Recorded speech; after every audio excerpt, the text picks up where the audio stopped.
dam oladigan qism bu esa mehmonxona va boshqaxona hisoblanadi.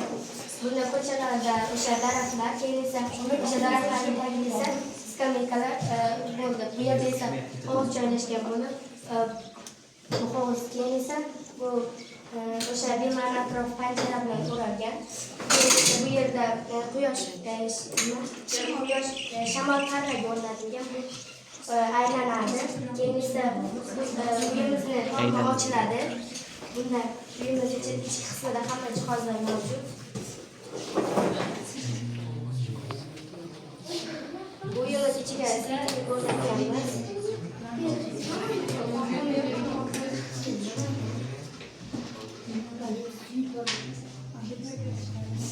Bu ulaganimizda biz ketma-ket ulaganmiz. O'sha keyin esa bu esa ko'cha chirog'i hisoblanadi. Bu ko'cha chirog'ini o'sha qo'ygan hanuzimizda batareyka va chiroqdan foydalanganmiz. Bu esa avtomashina chiqadi.